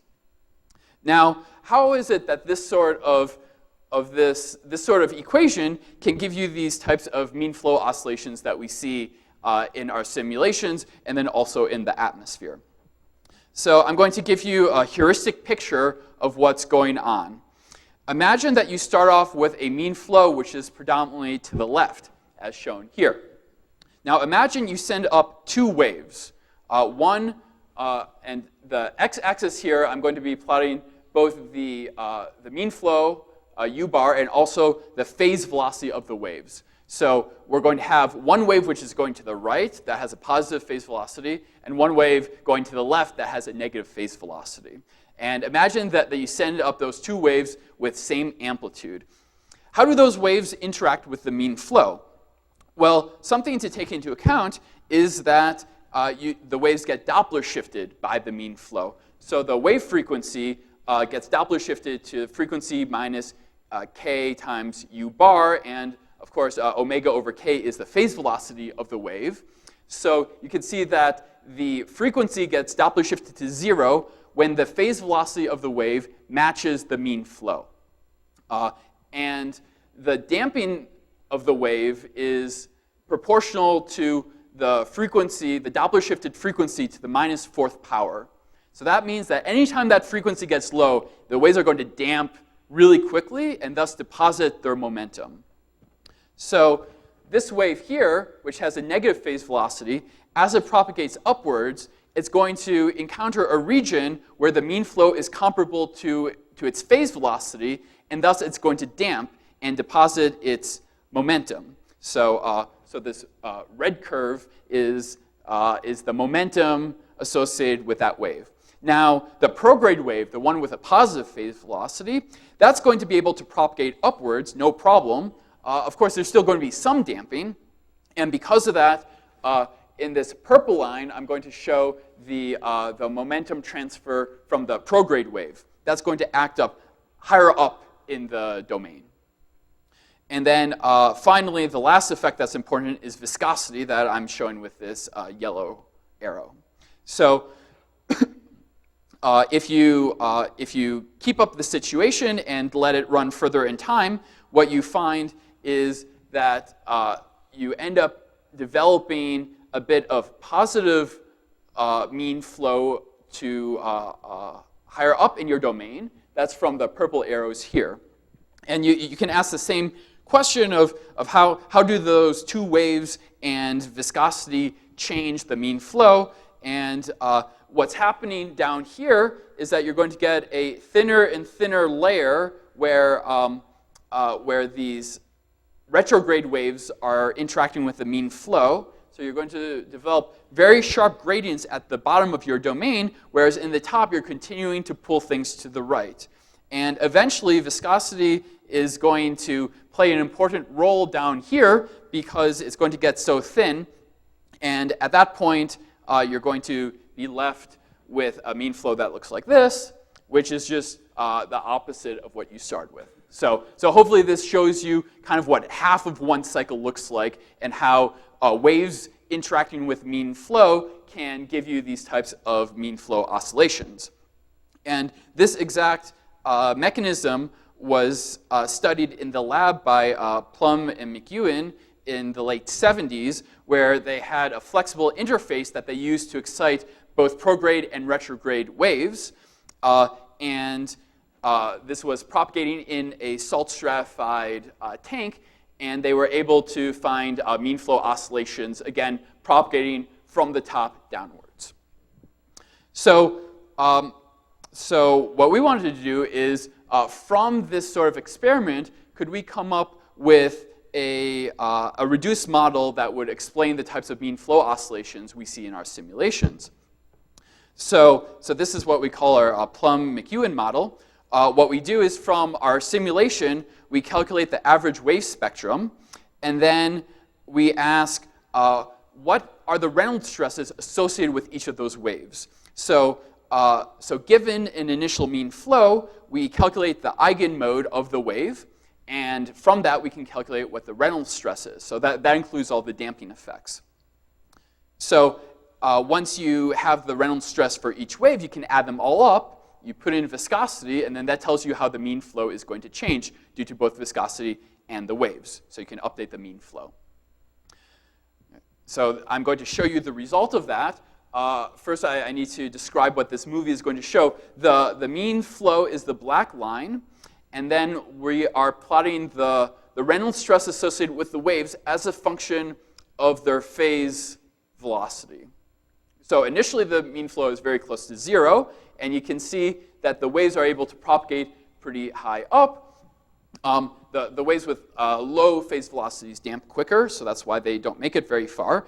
But there's enough asymmetry in the wave spectrum that we measured from the simulations that, that it's going to start to vary in time. So you can see that, that the waves propagate upwards until they reach something near the mean flow, and then they damp out, and it causes these types of oscillations in the mean flow. And I think you can clearly see how the pattern starts at the top and then propagates downwards. So this is what the mean flow looks like as a function of height and time in the full simulation and this Plum-McEwen model. And it should be pretty obvious that there's two big differences between this simple model and what's happening in the simulation. First, the frequency is much longer in our model, and also the amplitude is larger. So let's see if we can do something better. We came up with a second model. This we call our wave simulation. In this case, again, we calculate the average wave spectrum from the full simulation. Now, instead of solving for an eigenvalue problem for how the waves propagate in the vertical direction as a function of the mean flow, we instead just solve the same Boussinesq equations as we were solving before, but now only in the stable region. So we're only solving for the waves. But we have a bottom boundary condition that forces the waves to have the exact same spectrum as in the full simulation. And I'm not going to show you a movie for that because I'm running low on time, but you also get these mean flow oscillations. But just like with the Plum and McEwen model, we find that the frequency is too long and that the amplitude is too large. It does a little bit better, but not by much. There's a little bit difference between the full wave simulation and the Plum-McEwen model. It's probably hard for you to tell, but there's kind of some high frequency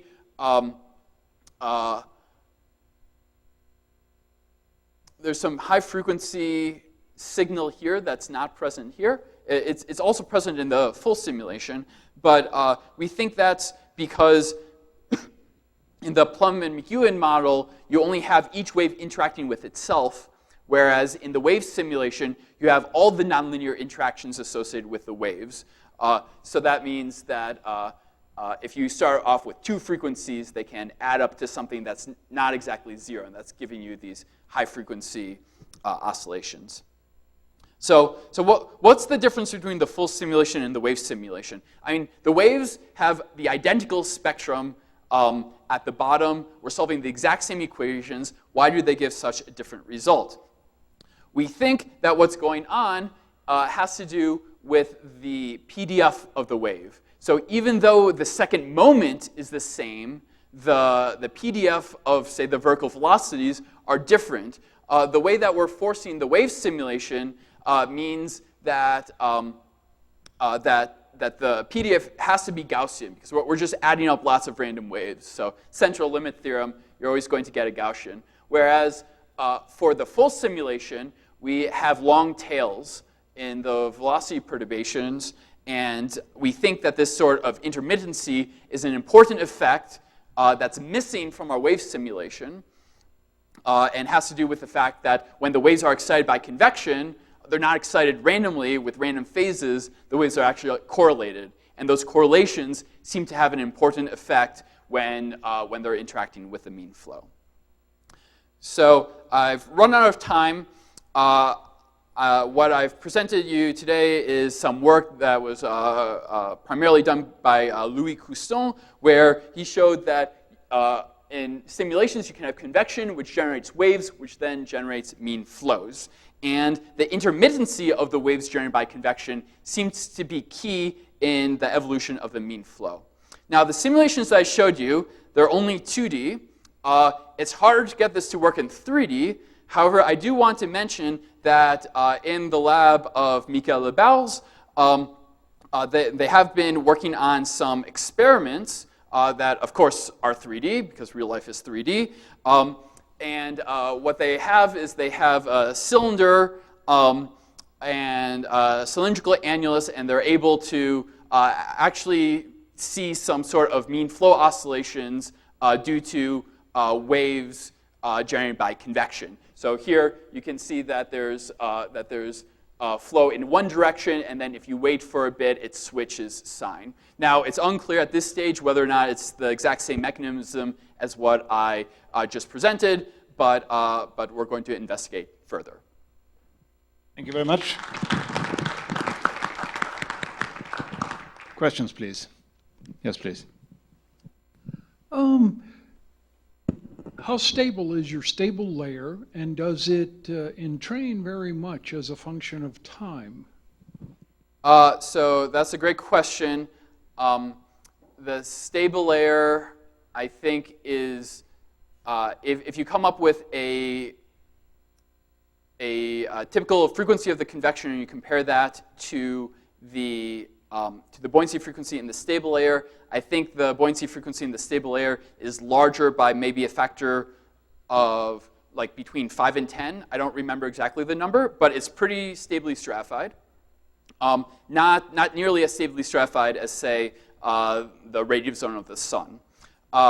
Now, for the second part of your question, we've run these simulations for many thermal times, so we actually know that of course there is some sort of entrainment, but this is actually a thermal equilibrium of the system. So the amount of entrainment exactly matches the amount of diffusion that you have from thermal diffusion. We have a question here, please. If you have two waves with close frequencies, then nonlinear interaction may give the lower frequency oscillation. You call these periodic motions as a mean flow, but maybe it's just lower frequency oscillation. How you can distinguish these two things? Yeah, that's a great question. So there's a difference between a low frequency wave and a mean flow. And the difference is that low frequency waves satisfy the wave polarization relation, and these flows do not.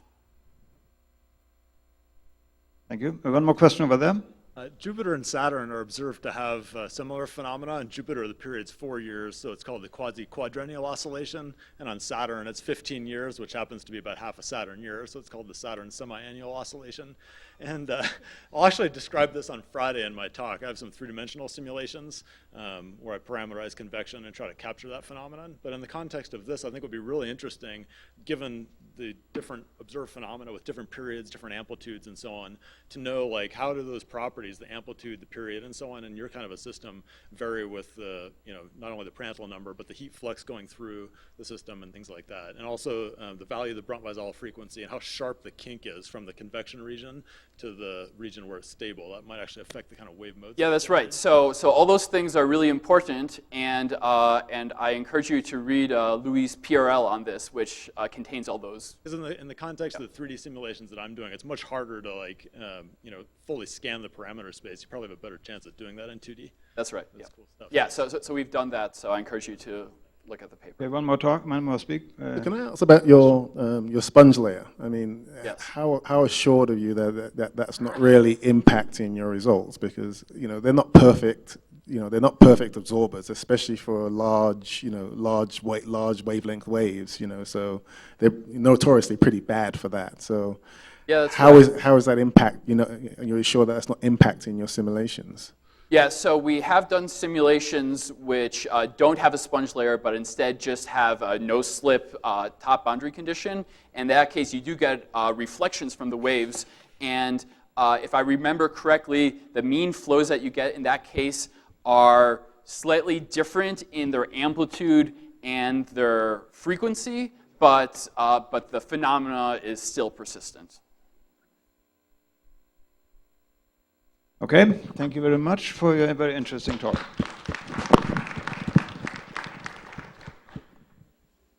Just a quick comment, if anyone has kids at University Hill, the lockdown is over and the bears have been detained by animal control.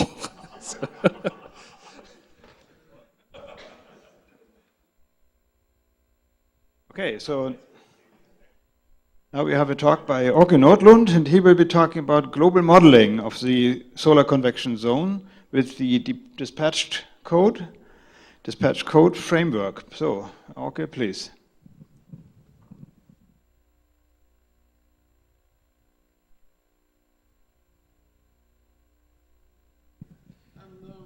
I'm reporting on, is there something problem? It's something that has impact in several fields. It can be applied in many different fields, and it's going to be a larger advantage the more complex the problem is. So in this case, I'm concentrating mostly on a solar problem, but I'm also mentioning other applications. So this is a code framework that's called the Dispatch for reasons I don't have time to go into. And it's a system based on task-based computing. Instead of the normal MPI, possibly OpenMP hybrid parallelization, this splits the problem into many small tasks, millisecond update times, and millions of them. It can support and boost the performance of new or existing solvers. It's very, very easy to install a solver in it. It just has to update a time step that it chooses by itself. The idea about this framework came at a conference in Ascona in 2013, which was about how to switch to the exascale era of computing. One could pursue the normal parallelization even further, but I had an idea that one could change to this kind of task-based computing because it solves all the problems and it makes everything local and it should scale to any arbitrary problem size. So I tested it by making it a code used in teaching, and then we had a postdoc coming in, John Ramsey, who taught me about object-oriented coding, and that was a really great benefit. So we started rewriting the code in object-oriented Fortran, and that has really been a great help. The code will probably be made open source sometime next year. So what is a code framework? Well, a code framework turns upside down this normal picture of a code which starts, you define a problem, and then you find the processes and the subroutines and the helpers that need to be called by that top program to solve the problem. Instead, in a code framework, you have a number of services. For example, you have a generator of the problem patches. You have a list handler because you need to have a list of neighbors. And you have a handling of the neighbor list, which means, for example, interpolation. And interpolation subroutines are task dispatcher, which chooses what task to call, and then, of course, input-output. And that's all servicing the solver, which really doesn't have much to do other than solving, other than updating its solution. So it means going away from the concept of a tightly coupled mesh, or a hierarchy of meshes, where you take a time step that's locked to the same value for all cells. And that's why I say the larger the problem, the more problematic this becomes. Imagine making a simulation of a large piece of the galaxy, for example, and somewhere there is some stupid region with a small density and a large magnetic field that creates a very large fast mode speed, and then everybody, everywhere, every cell in the entire simulation has to take a small time step because of that. Or a supernova going off. If you have a sufficiently large simulation, there's always a supernova and always a shell expanding, and there's always a wind somewhere. So that becomes a larger problem the larger the setup is. The same is true for the sun, because if you make a small box, you can always deal with the time step, but if you take a large box with a sunspot in it, a sunspot is cold, and that means the density is very low. And at the same time, the magnetic field doesn't drop very quickly with height, and so you can have a fast mode speed that's a tenth of the speed of light. And if you have to take that time step everywhere, it's really expensive. So instead, if one uses a locally loosely coupled set of tasks, then you have a very small task, and it talks only to its neighbors. And it can determine its own time step. It means simply that, when you do adaptive mesh refinement, you have to interpolate in space to get boundary values. And here you have to interpolate in time as well. So each task has to have half a dozen time slices or so to be able to service the neighbor tasks.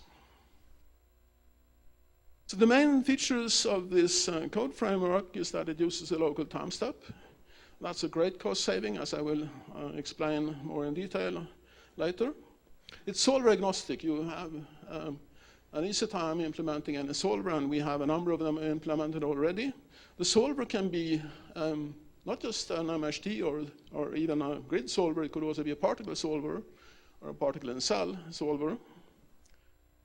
It uses only local MPI, which means theoretically it has unlimited scaling. There's no reason for it to be quenched at any particular process number.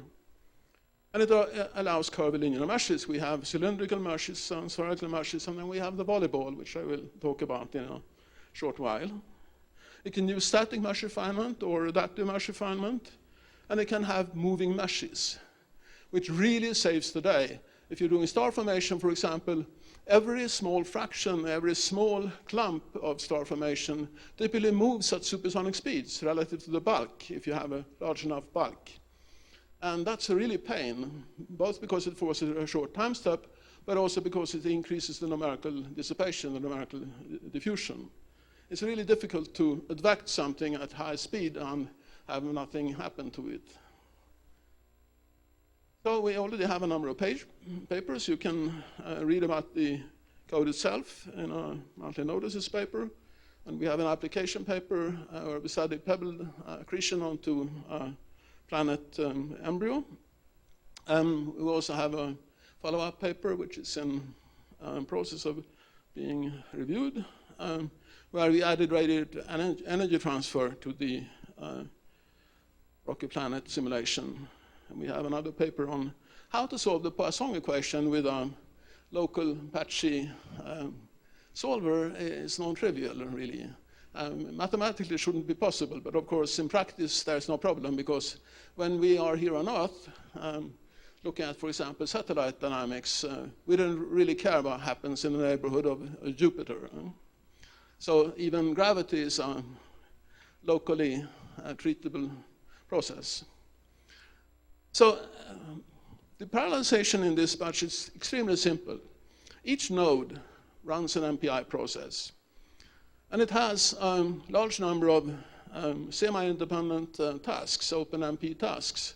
And oversubscription is the key here. So each core has between 50 and 100 tasks to perform. It handles about 50 to 100 small problems. It has two advantages. You never run out of work. There's always something to do, so all cores will be busy all the time. It also has the additional advantage that scratch space is only needed while it's active. So if you have 100 tasks, 19 of them don't need any scratch space. So the scratch space is basically divided with a factor of 100, which nicely compensates for the need of having half a dozen time slices. So one way of handling then the task prioritization is to have a queue of tasks that are ready to update.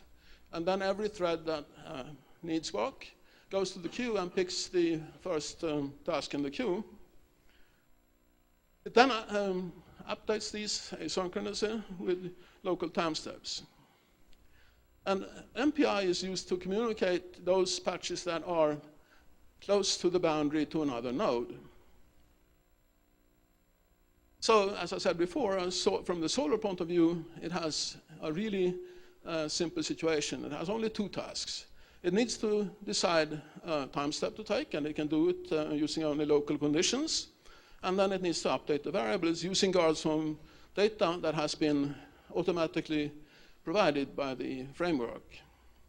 So forget about MPI, OpenMP, or guard zone data. From the point of view of the solver, that's all taken care of by the code framework. So this is the typical situation then. You have a node, and it's going through a process of running tasks. And whenever it updates a boundary task, marked B here, it needs to send that to the neighboring node, which needs it to compute guard zones for its boundary nodes. So from the point of view of the first node, these are called virtual tasks, and from the point of view of the other node, it's a boundary task. So the roles are interchanged, and you do MPI between them. And we don't really do MPI of small layers. We sum the whole process. It's a little bit of an overkill, but it has a really great advantage. You can very easily trade tasks. If you have a task which is a virtual task on another node, you can just flip a bit, and it suddenly becomes owned by that node, and from your point of view, it's a virtual task. That simplifies load balancing a lot. So we've tested this on Seneca up to the full system size, actually, during a system maintenance period. And there is no dependence on system, on problem size. So you can look at two things here. The actual cost is of the order of 1 microsecond per cell update, 1 core microsecond per cell update, of course, depending a little bit on the CPU. And it's almost always memory bandwidth limited. That's where you have the bottleneck. And then the typical update time per time step is of the order of seconds if you have large problems. This line corresponds to strong scaling. So if you have, for example, a certain amount of time to use up on NASA Ames or Seneca, it's a question, can you do it? Or do you have to have the code running every hour for a whole year to actually use up the time? And the strong scaling extends over 5 factors of 2, actually, with one problem being that if you have too few tasks, you use up too much memory. And if you have too many tasks, you get a synchronization problem. So here's one application example. We want to study pebble dynamics in the horseshoe orbits that gas makes around planet embryo, to study how quickly pebbles accrete, or actually how quickly chondrules accrete. Because we don't believe that you have fist-size pebbles. We believe that you have millimeter-sized chondrules. And we ask the question, is that enough? Or do they accrete too slowly to explain planet formation? Just to make that setup, we have a situation with about 6,000 Earth radii in the azimuthal direction and about 2,500 in the vertical direction. So the coloring here is the density, and the circle in the middle is not the Earth. The circle is the hill sphere of the Earth. So the Earth itself is 235 times smaller. It's smaller than a pixel in this setup. This is the result of a PhD project that was finished half a year ago. It was done on one single node, one Ivy Bridge node was enough to do this. And the scale range was 1 million. The smallest cell was 100 kilometers, so we resolved the pressure scale height above the planet embryo. And we use a refinement pattern similar to a Rubik's Cube. So if you have the planet at the center, the next one up is 27 cubes of the same size. And then again and again. You do that 7 times and you can cover this scale range. So nobody forces you to make a factor of 2 refinement. This is a factor of 3 refinement. And here's an example of the output. This is a case where we couple a range of particle sizes from 10 micron to 1 centimeter, 50 million particles, which represent a spectrum of pebbles. There's no back reaction, so this is friction between the particles and the gas, but they don't back react to the gas because they're only a percentage of the mass in this case. So here's what happens. The heat from the accretion is so intense that it drives convection. In most of the time history of this accretion, the extended atmosphere, which extends from the surface of the planet to the heliosphere radius, is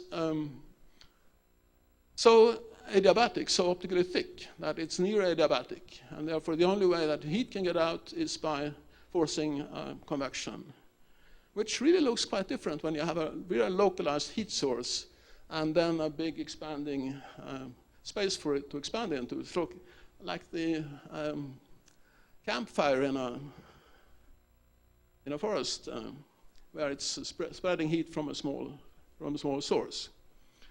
So let's take a look at the volleyball. Using this concept, we can, for the first time, model the whole solar convection zone. And I know this is provocative because many other people have for decades modeled the whole convection zone, but they haven't included the surface. The surface is the most expensive part. And if you can handle the surface, the rest is just a small extra thing. So now, for the first time, we have a chance to model the whole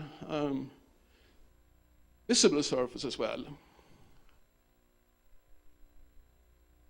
Doing that is an excellent setup for doing adaptive mesh refinement locally and adaptive physics refinement locally. You can, for example, then engage people in Oslo who are experts on the chromosphere and corona and have a local chromospheric coronal model. And as I said, the geometry of a volleyball is important here. But first, why global modeling? Well, we face the same two issues in solar physics as in star and planet formation: boundary conditions, initial conditions. Where do we get them from?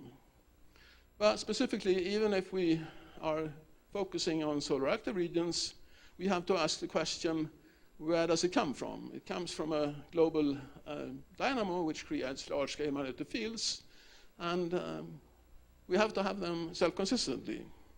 And in star and planet formation, we have been successful with a zoom simulation approach, where we make a large-scale star formation simulation, and then we pick out a number of single stars, a number of, for example, Earth mass, solar mass stars, and study them in great detail, refining up to 29 levels of refinement with Ramses. So now the idea is to try something similar in the solar context. So how does one construct a volleyball mathematically, for example, with Mathematica? Well, you take the symmetry directions of the octant symmetry directions, and then you add a surface first. It's bounded by constant latitude in the z direction. And then, on the other side, it's bounded by constant latitude in the y direction. And that's a condition for making them fit together. Because what you do next is you add its mirror image, then you add a bottom and a back, and you add the mirror image to that, you have a volleyball. Huh? Here, gap has been added for clarity, and there's a blue ball inside just to give the Swedish colors. Huh? So what can we do with that? Well, if we take one of Bob Stein's largest models, it's 192 megameters wide, we can take a look at how it would relate to this scale. I put it in the middle here. And you can see, counting vertically and horizontally, that you need about 5 times 7, about 35 of those to fill one of the 6 faces of a volleyball. In other words, you need about 200 of them to fill the whole sun. So that's a serious factor because it's already very expensive to do this 192 megameter model.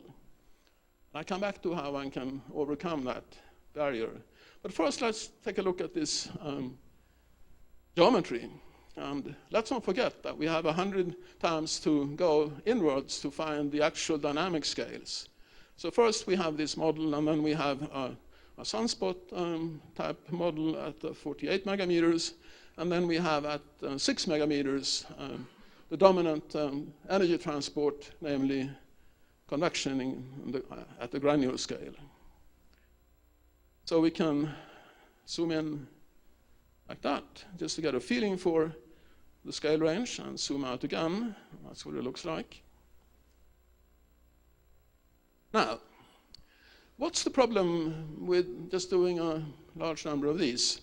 Well, one problem is, of course, that it's a plane, and it doesn't fit. And the second problem is it doesn't fit horizontally either. If you want to wrap them along the upper boundary, you get all of these overlapping, and it extends outside here. It's not a very nice fit at all. One could, of course, go to a locally spherically symmetric geometry, and we have done that. We have those versions of the solvers with metric coefficients, but they slow down the updating. A Cartesian patch is always faster to update than a curvilinear patch. And there's absolutely no need to go to a curvilinear system because, I mean, the whole point of this is you make small tasks. They're only 1 megameter in size, which is perfectly almost flat. The angle would be 1/700. Very, very small change in angle from one to the next. So if we take that size, or actually somewhat larger, just because it's too difficult to show 1 megameter, I'm showing 6 megameters.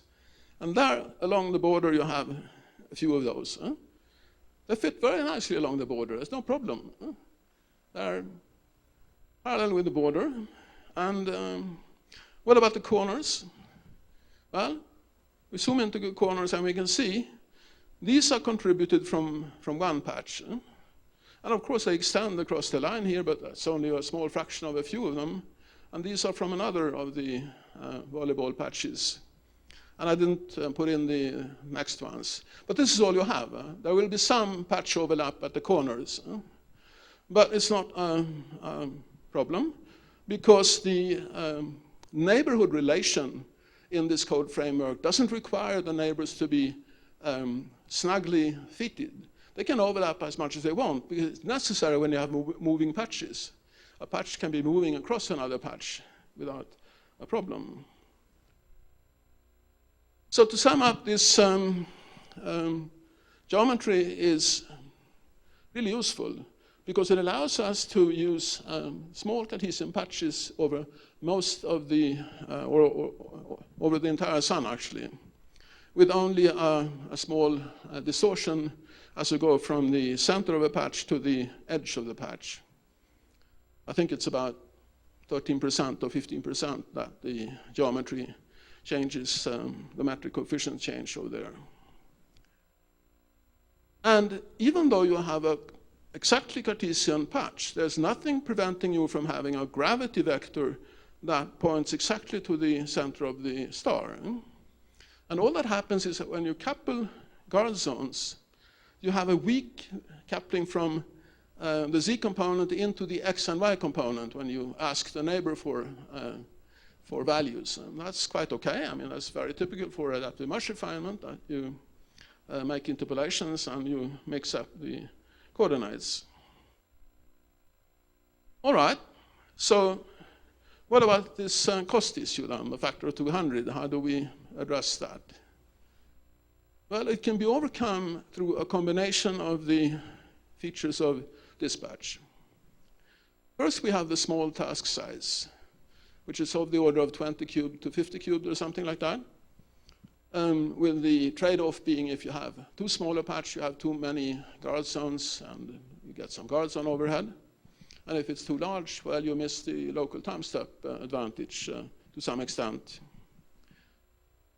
But the advantage is also that you have good cache behavior and good performance locally, and that's what gives you the typical 1 microsecond per cell update.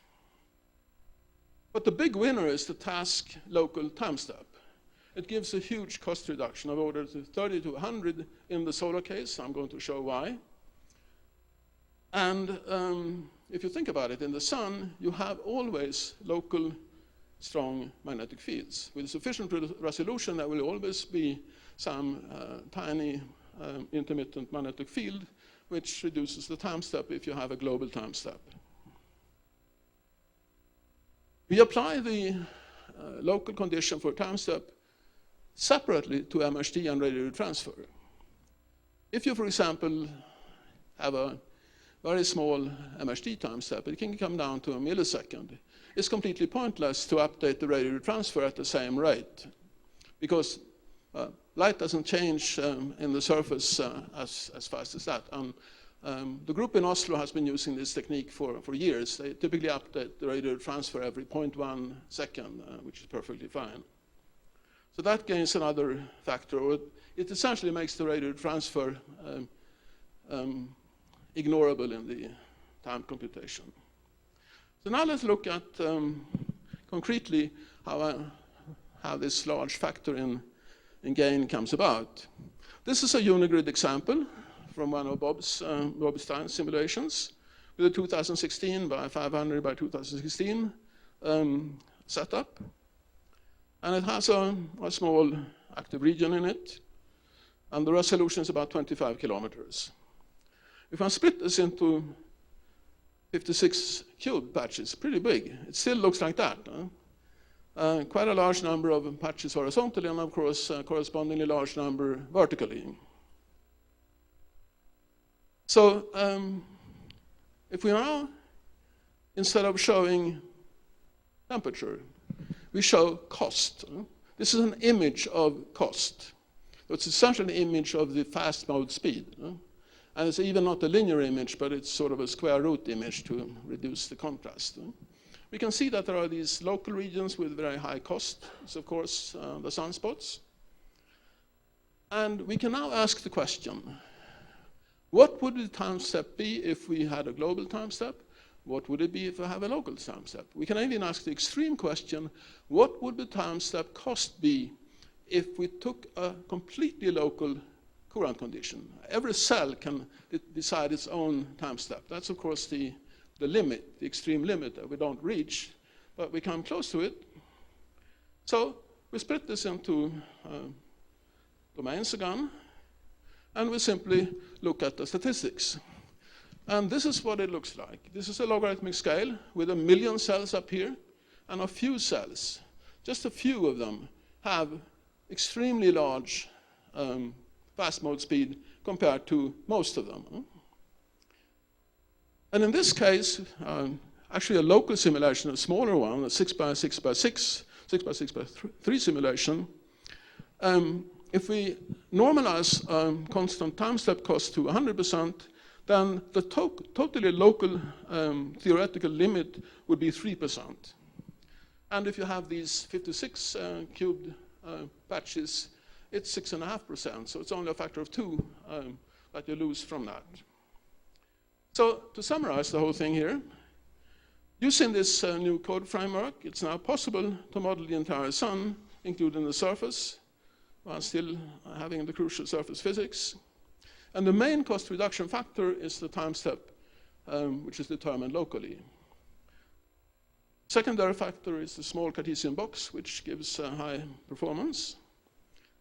And the main application and objectives of this in the solar context has to do with the new Rossland Center for Solar Physics in Oslo, which was just funded and for the next 10 years will be one of the leaders in solar physics, certainly.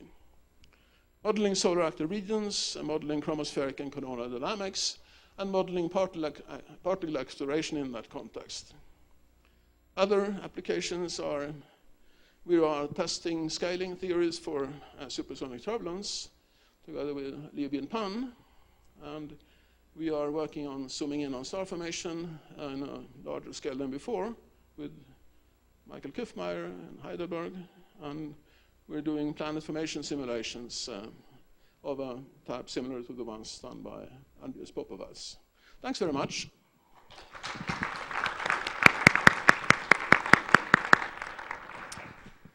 Questions?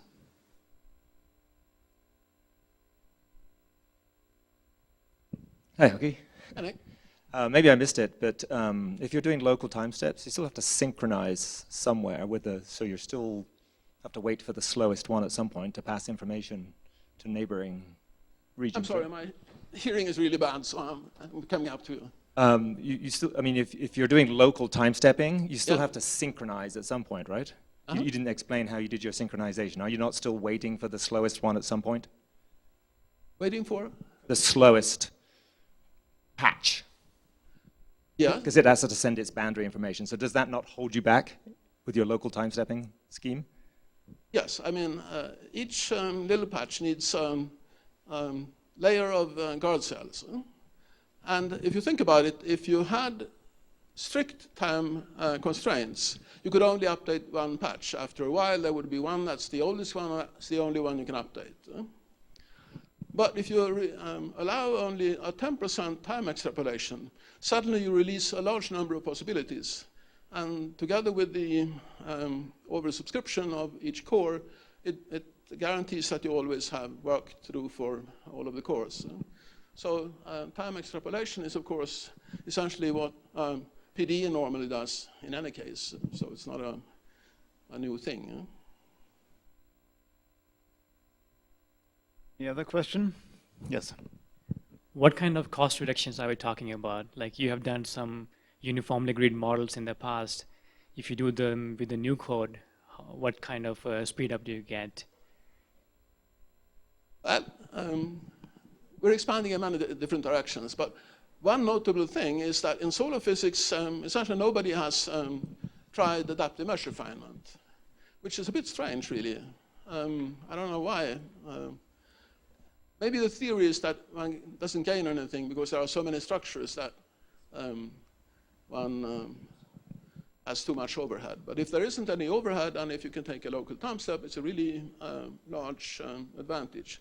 And when I plotted that histogram, I also asked the question, how large a fraction of the patches, how many patches can I refine a factor of 2, which increases the cost with a factor of 16, until it doubles the cost of a time update?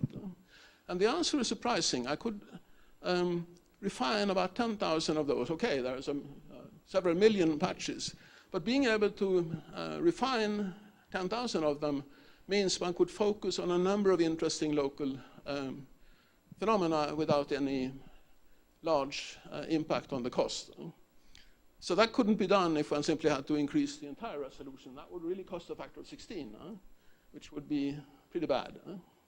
So to be able to use adaptive mesh refinement and also physical refinement is a really important thing that we will have applications for in both star formation and in solar physics.